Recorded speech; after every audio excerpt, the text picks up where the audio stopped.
வணக்கம்யா. அடுத்த வாரம் தான் ஹாஸ்பிட்டலுக்கு பாம் வைக்கணும்னு சொன்னீங்க. அதனாலதான் நாங்க நிதானமா பிளான் பண்ணிட்டு இருந்தோம். ஆனா இப்போ உடனே வைக்கணும்னு சொல்றீங்க. அதுக்கு காரணம் இருக்கடா முட்டாள். நம்ம ரகசியங்களை தெரிஞ்சுக்கிட்ட ஒன்னால ஒருத்தி அவ இப்ப ஹாஸ்பிட்டல்ல தான் இருக்கா. அவ மூலமா விஷயம் வெளியே தெரியறதுக்கு முன்னாடி ஹாஸ்பிட்டலோட சேர்த்து அவளையும் மண்ணோடு மண்ணாக்கி எடுக்க. ஐயா கூடிய சீக்கிரம் செய்தி பேப்பர்ல வரும். நீங்க பாருங்க. சொல்லாத செய்ய.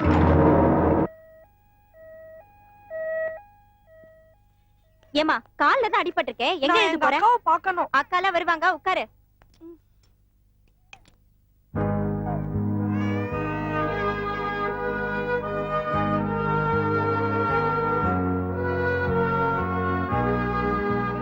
அப்பா என்னடா தூக்கம் வரலையா? உங்க மடியில படுத்து தூங்கட்டுமாப்பா? அதுக்கு என்ன, தாராளமா.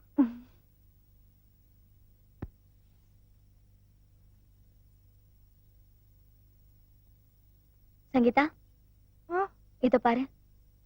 நீயே ஃபீல் பண்ற, உனக்கு நான் இருக்கேன்ல. நம்ம வாழ்க்கையில போராடணுங்கிறது நம்மளோட விதி. கண்டிப்பா நம்ம 2 பேரும் வாழ்க்கையில ஜெயிச்சு காட்டுவோம்.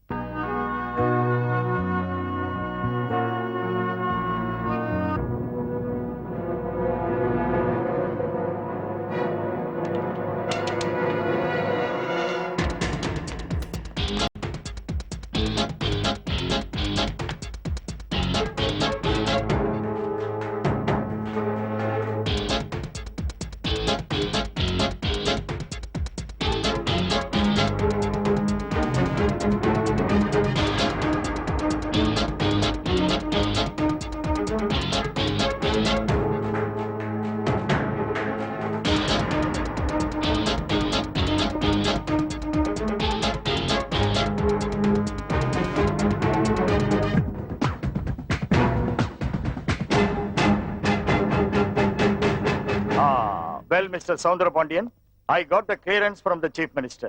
Secure and arrest him. Thank you, sir. All the best. Thank you.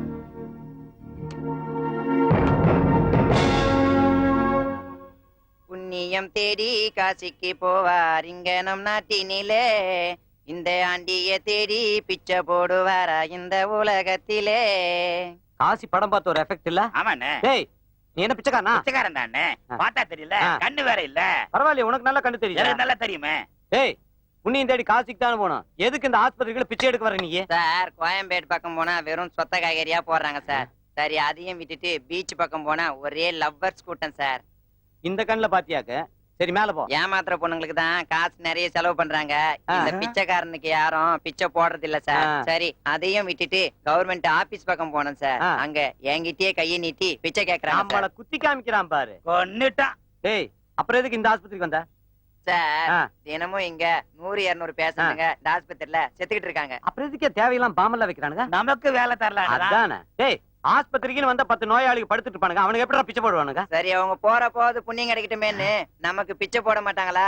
அதனாலதான் சார் இந்த ஹாஸ்பிடல்ல தேடி வந்தேன். நல்ல ஒரு ஐடியாவோட தான் வந்திருக்கான். சும்மா சொல்லக்கூடாது. கண்ணு இல்லனாலும் பையனுக்கு அறிவு ரொம்ப ஜாஸ்தி தான். ஆமா, உனக்கு எப்படி கண்ணு போச்சு? பாம் அடிச்சு போயிடுச்சு சார். ஆமா, எப்படா பாமு? தீபாவளி அன்னைக்கு ஆட்டோ பாம் அடிச்சு கண்ணு போயிடுச்சு சார். Daddy phone. இந்த குள்ள எங்க இருந்து முளைச்சா திடீர்னு? காலா மாதிரி. Hello, how are you? I am fine. இவன் இங்கிலீஷ் பேசுறா. டேய், கொண்டாடங்க. இவனுங்களை எல்லாம் நம்ப முடியாது. பிச்சைக்காரன் வேஷத்துல செல்போனுக்குள்ள பாம் வச்சு எடுத்துட்டு வந்திருப்பானுங்க. செக் பண்ணு. குடுனே. Check it. அண்ணே, செல்லையும் எவனோ இங்கிலீஷ் பேசுறானே, எனக்கு டவுட்டா இருக்குனே. செக் பண்ணுனே. இங்கிலீஷா? எவன்டா அவன் கூட இங்கிலீஷ்ல பேசுறது? மாமனார். மாமனாரா? எஸ். எங்க இருந்து பேசுறாரு? லண்டன். லண்டன்ல இருந்தா? உன் மாமனார் லண்டன்ல என்ன பண்றாரு? பிச்சை எடுக்கறாரு. ஐயா, உனக்கு கல்யாணம் வேற ஆயிடுச்சா? ஆயிடுச்சு சார். பொண்டாட்டிங்க 6 மாச கான்ட்ராக்ட்ல துபாய்க்கு பிச்சை எடுக்க போயிருக்கா. இன்டர்நேஷனல் மார்க்கெட்டை இவனுக்கு தான் பிக்ஸ் பண்ணுவானுங்க போல் இருக்குது. அதானே. ஐயா, இவர் வல்லரசு பிச்சைக்காரரு. இவரையெல்லாம் நம்ம செக் பண்ண கூடாது. ஏன்னா இன்னைக்கு பிச்சை எடுக்கிறவர் நாளைக்கு பணக்காரன் ஆகி பொஸ்குன்னு மந்திரி ஆயிட்டாருன்னா, சார் நீங்க உள்ள வாங்க. உள்ள போங்க சார். மந்திரி சார் உள்ள போங்க. இது யாருக்கு பிறந்த குழந்தை? பிறந்தவன். ஓ, லோக்கல் டிக்கி. மாவன இவனுக்கு முதல்ல வைக்கணும் பாம்பு.